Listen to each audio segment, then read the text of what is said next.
Get ready to get sticky. Sticky Situations is sponsored by CoronaCrush. CoronaCrush is creating Jewish couples always. Join the Facebook group. Just search CoronaCrush and look out for virtual speed dating events happening every other week. They're 100% free and 100% Jewish. Hello, everybody, and welcome back to Sticky Situations. I know it's been a minute because we've been on a break. I hope everyone has had a great holiday season. I'm burnt out from holidays, so I'm sure you are too. But are we happy to be back in the real world? I don't really know. But anyway, welcome back. And in case none of you remember me after your month long of holiday, who knows what going on, I'm Rachel, your host. But you should remember me because even after all the holidays, I'm still unforgettable. Everybody, please remember to go follow, subscribe on whatever platform you're listening on. We're available on Apple Podcasts, Spotify, basically any platform. If we are not on a platform that you would like to be listening on, then reach out to me. I'll give you the contact info in a minute and let me know. Let me see what I could do for you. I'm here to please, Sticky Situation Nation. Also, on that note, please go like Sticky Situations page on Facebook. Follow Sticky Situations Pod on Instagram. Follow Sticky Situations Pod on TikTok. Yes, the TikTok will be back in motion soon. I just have to work on it. TikTok is a lot of work. If any of you have, also, I should start. If any of my guests have screenshots that they want to blast if somebody's texting them and want to send them to me to post on the TikTok, I will block out any personal information, but I'm happy to do it for you. I told all my friends I'll do it. I do it for myself. I love the TikTok. We all know that. So you can send me some content if you want. And on that note, also, if you would like to be a guest on Sticky Situations, send me a DM on Instagram. I also have applications, and we'll get to that later. I'm making an application if you want to come be a guest. And if you would like to date me or any of my single guests, you can also send me a DM, and I have applications for that as well. I love a good Google form. We know that. The applications are great. So send the DM. You could also send me an email at stickysituationspod@gmail.com. So either send me a DM at stickysituationspod on Instagram or an email at stickysituationspod@gmail.com. Okay, everybody. We have a really, really special guest today, and it's going to be great. So everybody, let's welcome to the podcast, Ian. Ian, welcome to the podcast. Hi, thanks for welcoming me. It's good to be here. Thanks for coming. Okay, Ian, can you tell my listeners just the basic information that we always go through? Your age, your location, and your relationship status. I am 33 years old. I am in Tel Aviv, and I am married. Yeah, and his wife is really great. So nobody reach out to me about Ian because I know his wife and you don't want to mess with her. Or me. So but okay, so we have this is a special episode today, and Ian is here to help me introduce a new sponsorship for Sticky Situations.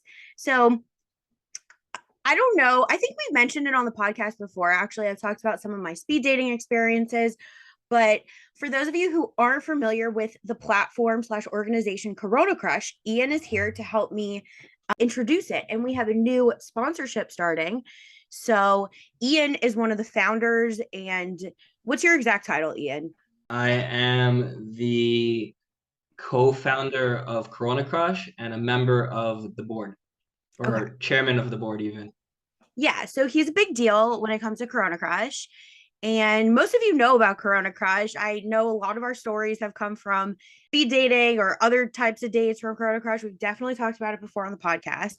So this is an exciting sponsorship, an opportunity, and hopefully a bunch of you CoronaCrushers will become members of Sticky Situation Nation and vice versa. Okay, so Ian, can you tell Sticky Situation Nation a little, for the people who don't know what CoronaCrush is, can you just talk about it a little bit? What is the organization? Sure.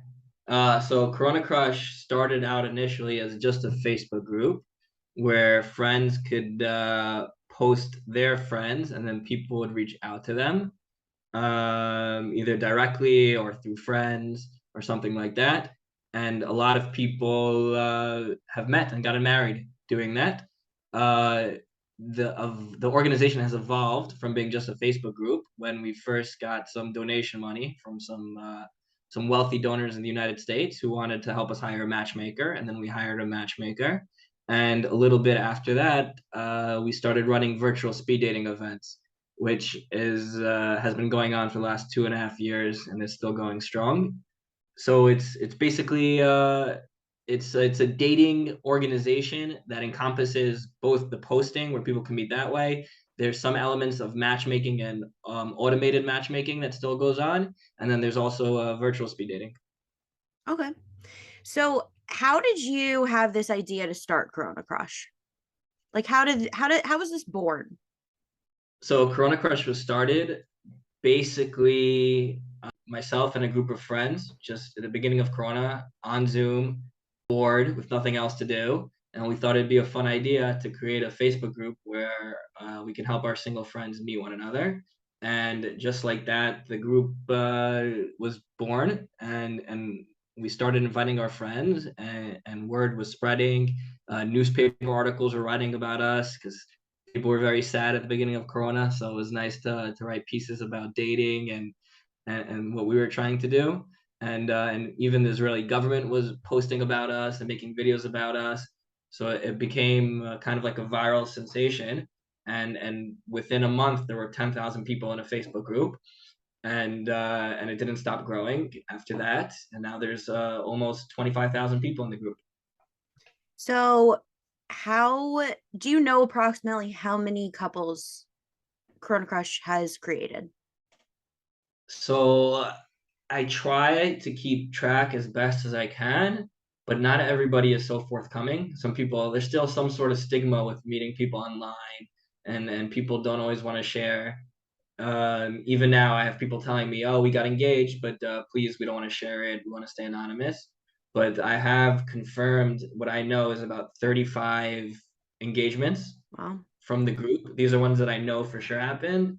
And based on speaking to other people who run dating sites or do similar things to this, like you can assume that the number is much, much bigger than that, like 2 or 3 times bigger, or like maybe even more.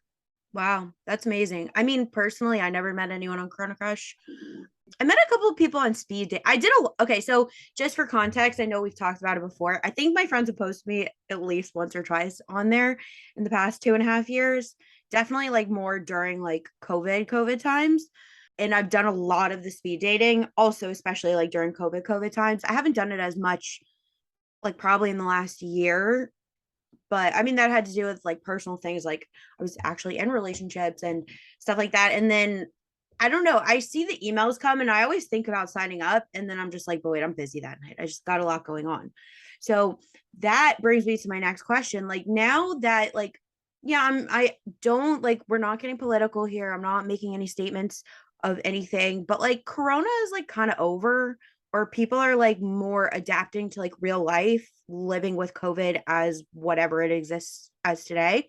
So what how has the group, how has the organization evolved, and what kinds of things are you doing now that corona is kind of over and people are more like IRL?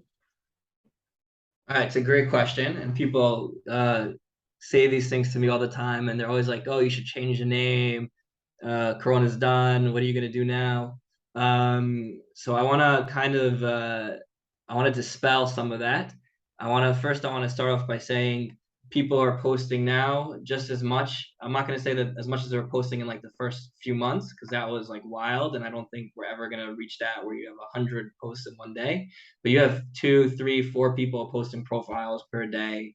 You have and people are still meeting from the group. So the group is still active even post Corona. Regarding uh, just this as a forum to meet each other, like I mean, the name Corona Crush could be misleading, but I think it's dangerous to change the name since we already have such a strong brand where people are like, oh, Corona Crush, I know that group. Where if you change the name, people are gonna be like, what is that? So I'm very hesitant to change the name. I think I need a really good reason. Maybe we can come up with a sticky kind of name for it. and that would be much more fun. But it's very risky to change the name once you have something that already kind of works and is sort of implanted in people's minds as something. And regarding this as a way of dating for the future, like online dating, like is growing. I think 40% of couples in 2019 met online. So that was even before Corona hit. 40% of couples were meeting online. So online dating is still a thing, which means CoronaCrush is online dating. It could still be a thing. And honestly, I think there's a lot of people out there who are just kind of sick and tired of dating apps. Like I think it's called like dater fatigue because your Oh finger yeah, gets so tired from swiping over and over again. It's I I've definitely hit just that. speaking to people. Just speaking to people, you hear every day how people are just sick of swiping and sick of weeks and weeks of messaging somebody and then never actually meeting them. Like Yeah. I'm really learning a lot about the whole online dating industry because the speed dating I'm doing is really like kind of growing and taking off and might turn into its own kind of separate from Corona Crush business. It kind of already is, but because of that, I'm really understanding what online daters are looking for and getting. And I really think that with Corona Crush and the speed dating we're doing, first of all, the events we're doing still have 300 people per event. So people are still very happy to come to these events, and I think there's a lot of room for this to grow, provided people like Rachel here of Sticky Situations help get the word out and help get more single people meeting their future spouses. Yeah, Sticky Situation Nation. Well, I'll put all links and anything into the posts for that and even the episode description. So anyone who's interested who hasn't already been involved in Corona Crush, go like the first of all, go join the Corona Crush group on Facebook. Unless you're a troll, then don't do that. But go join the Corona Crush group on Facebook, and then from there, also all the links are there. But I'll Ian will send me all the links to post, and you can sign up for speed dating. Like I said, I've done a lot of speed dating. Some of them have been good, some of them have been bad. It's not the platform itself is great. I was also a beta tester for a couple things for Ian with the speed dating. So that was cool. So the actual concept and the platform is great, but we need more normal people to join so you can meet more normal people. Because I've had some weirdos, but like who hasn't? This By the is way, Jewish. we don't discriminate. I don't want to say we don't discriminate against weirdos. So if you're a weirdo, our algorithm will do the best to match you up with other weirdos. Yeah, it's just I mean, honestly, I've gotten pretty normal guys. I do have to say, most of the times that I've done it, I've gotten normal guys. Just haven't met my guy yet, but maybe that will change. We'll see. I did. I'm trying to think of like my funniest like podcast, my funniest speed dating stories. It was more like people I've like had on speed dating and then I met in person like later, um, which would have been funny. And I definitely talked on previous episodes. I've gotten like all of my friends on speed dating. That was fun. It's like 7 minutes of catching up with your friends, especially like during COVID, when like people weren't seeing each other. I was at home at my parents' house, like, and I just get a friend on there and I'm like, oh, hey, how are you doing? So that's always fun. But okay, so I know like this is all virtual. Have you ever thought of doing any like in-person events? So that's another great question. So I've tried marketing other events for different organizations. I think it goes well. I think there is opportunity for us to get involved with real world events from a marketing perspective to help us get our name out there. So people will realize that we're still relevant, or people who haven't heard of us before will come to an event and they'll see Corona Crush. And if they haven't heard of us, they'll ask what it is and try to learn more about it. But I think, like I was saying before, there's plenty of opportunity just in the virtual online dating world for Chrono Crush to do very well. Although I am definitely open to putting our name on real world events if the right opportunity comes along. Also, like, I don't know. I'm not the biggest fan of singles events. I just think they're dumb and nobody ever talk like everyone just kind of like sticks to the same people they know. And I've never actually met anyone at a singles event and I've been to plenty. So I don't know. I don't think single people even realize when they're going to events that they're single events. Because most single events aren't called single events. If you're going to any event where most of the people there are single, it's kind of like a single event, whether you realize it or not. Yeah, I mean, honestly, there's singles events literally every Shabbos at Kiddush, in my Yeah. neighborhood. If you live in like one of these like big Jewish communities full of young people, I'm sure it's the same in Tel Aviv. Um, 100%. But yeah, New nobody York. would call it a single event. They're saying, I'm going to Kiddush. Oh, but they're looking to meet singles, right? Yeah, If you explicitly call it a singles event, then sometimes people start being like, "Oh, that's weird." Although I think it's becoming more common that you call things single events and it's yeah. more acceptable. I think when you are signing up for an event that specifically says singles event, there's some sort of like, I don't know, because I've also been to those events that are singles events, but like not being called singles events. And like, I just find that people aren't really, I mean, even at the real singles events, people just aren't serious about meeting other people.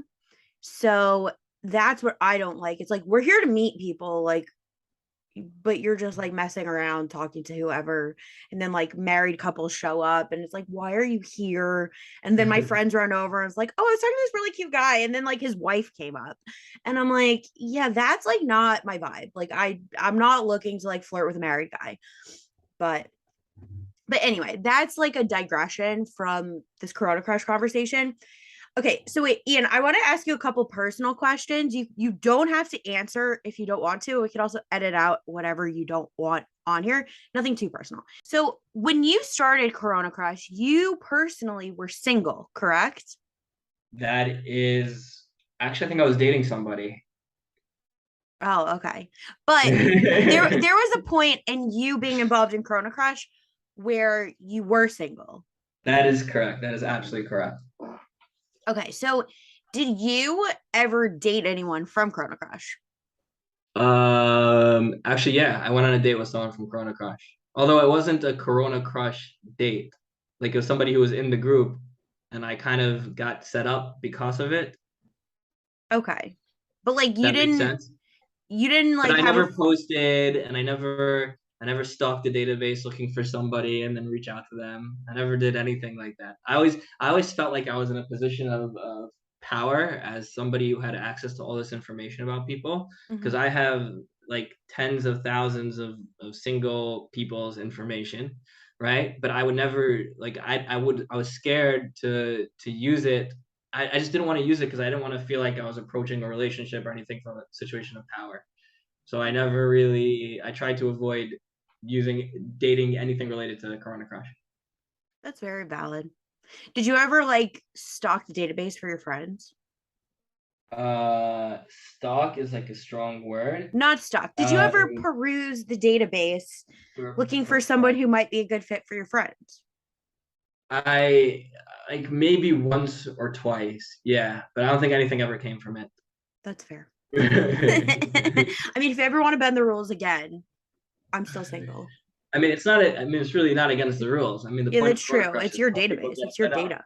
People It's just a lot willingly, of effort. yeah, people willingly give their information. I had a I had a matchmaker who worked with me, right? And I Hmm. had volunteer matchmakers who worked with us, and they were stalking the database all the time, looking for matches for people, their friends.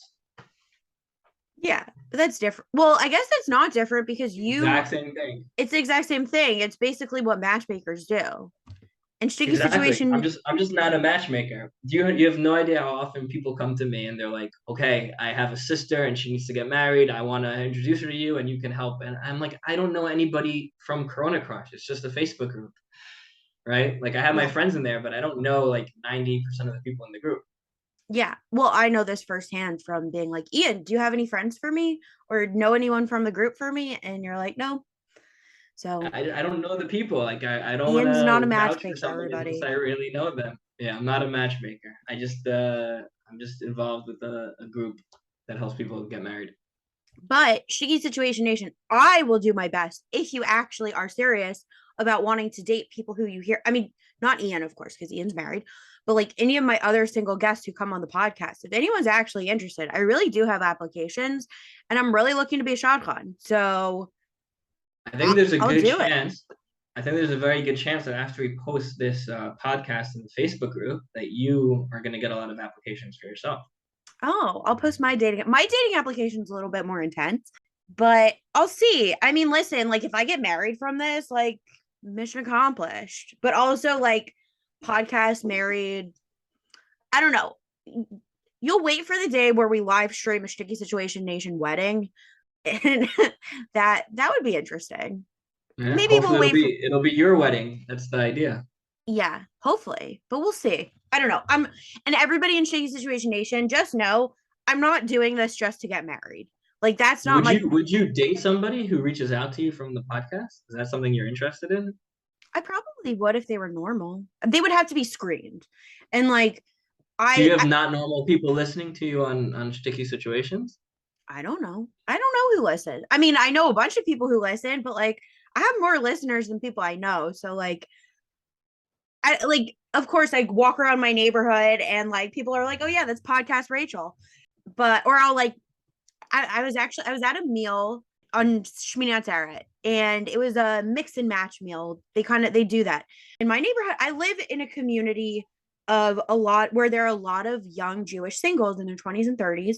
So they try to facilitate other things for people to meet, whether as friends or as more.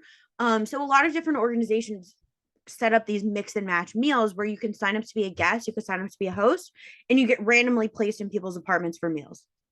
It's a lot of fun. I've hosted a bunch of them. And this time I was a guest. So I show up at the meal. I knew like I had signed up with a friend, but then my friend canceled at the last minute. And I was like, you know what? I know like two girls on this list. Like, I'm fine. Like, also, as you guys can tell from just the podcast and me in general, I can hold my own. I'm like totally fine walking into a group of strangers.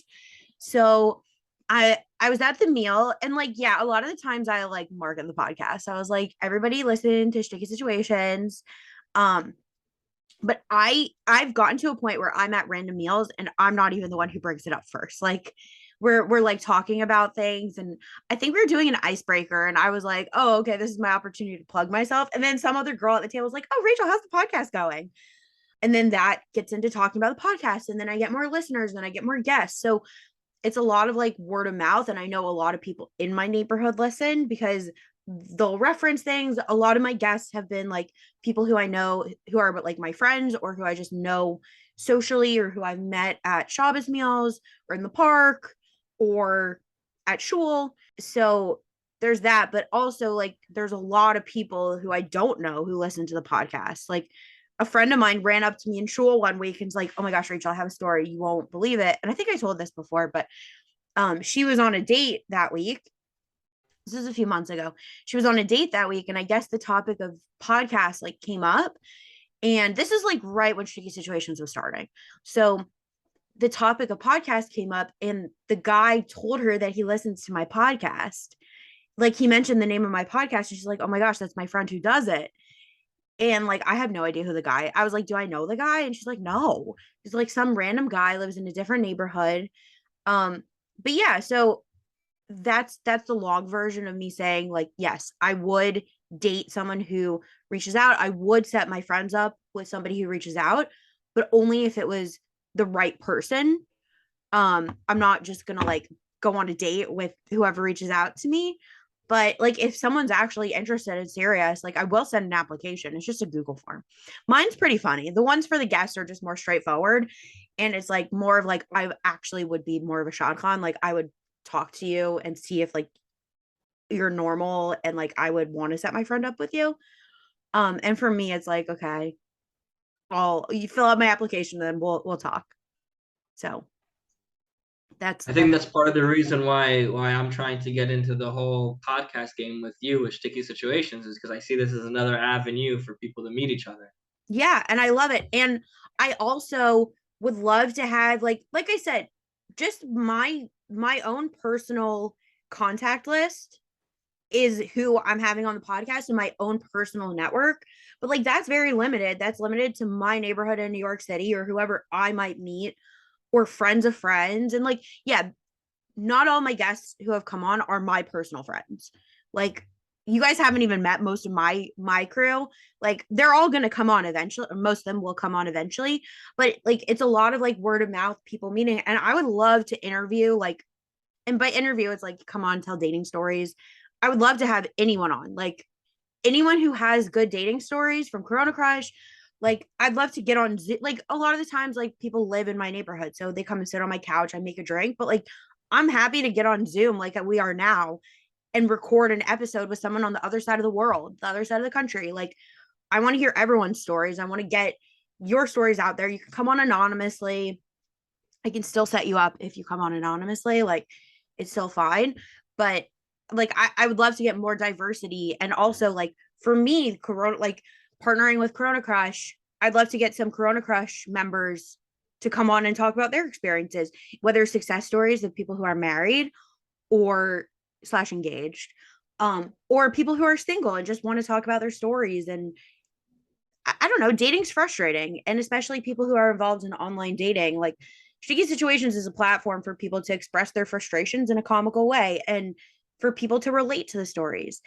And like, people come up to me in shul and anywhere and they're like, "Oh my gosh, Rachel, that story was so funny. Like, that actually happened to you." And like, I was like reliving some of my own personal stories that I've told on the podcast. And like, people are like, "That actually happened? That's crazy." And then like, other people are like, "Oh yeah, that things like that have happened to me too. Like, why is this world so weird?" So I see this as like coming together to like commiserate, but also like make light and make comedy out of all of our experiences. Also, there are success stories. So we want to hear those too sometimes. Okay, so Ian, before we get to our final parts, because even though you didn't tell stories, um, we're still going to ask you your Real Housewives tagline and your piece of dating advice. Is there anything else that you want to say about CoronaCrush? And everybody, this is just like the launch. This is like a new sponsorship. There's more to come with everything. So like, this is just the beginning of it. So, but Ian, is there Yeah, anything else you want to say? yeah, sure. I just wanna say it again that I think Corona Crush is no longer just for Corona times. I think it could also exist moving forward, and it is existing, and the numbers are actually showing that people are still using it, and it's still growing. So if you want to try and meet somebody, Corona Crush is still a great way to meet somebody, and the speed dating events are still growing and are just as big as ever, and we're looking for more ways to continue to grow and to help people get married. So you definitely wanna stay involved with Corona Crush if you're single and looking to meet somebody. Yeah. Sticky Situation Nation, go join Corona Crush. Unless you're married, then it's fine. But then tell your friends to go on Corona Crush and post your single friends. It doesn't hurt. I love looking at posts. I mean, do I ever message? No, actually, I usually tell a friend to message someone for me. I have a married friend who loves doing it. She loves scrolling the group and she's like, "Okay, Rachel, I found your husband." And she'll like message him and nothing happens, but like maybe one day. So, everyone, even if you're married, you could still be involved. You could help out your single friends. Just another set of eyes, another advocate for yourself. And yeah. So, Ian, before we end the episode, we're at the best part. Can you give my listeners a piece of dating advice? Someone who runs a dating organization has successfully found his partner. What's your piece of dating advice? Wow, there's a lot to say there. Sure. I think my best piece of advice would be to try using Corona Crush. I think it's a great way to meet somebody, and there's a lot of eligible singles out there who are just waiting to meet you. So get in there. Okay, everybody, join CoronaCrush. Can't say it enough times. Okay, and now what Ian's been waiting for. Ian, what is your Real Housewife tagline? Yeah, so I don't know if this I feel like if I was a desperate housewife or a real housewife or whatever it is, I feel like I'd be a very scandalous person. So this does not reflect me as an actual person. This is just if I was a desperate housewife or a real Ian is not housewife. scandalous, But my everybody. I do not partake in scandals. I do not condone scandals or partake in any scandals. But my line would be it's only wrong if you get caught. I like it. I like it. Okay, so everybody, before we wrap up, we're going to reinforce it again. Everybody, go join Corona Crush on Facebook. Go, I'll put all the links in so you can like do the form to do speed dating. It's great. Even if you don't meet anyone on your first try, like it's a good experience. It's nice to like see people like be in the world. And I have done it post corona and I have still like met great guys. They just weren't my guys.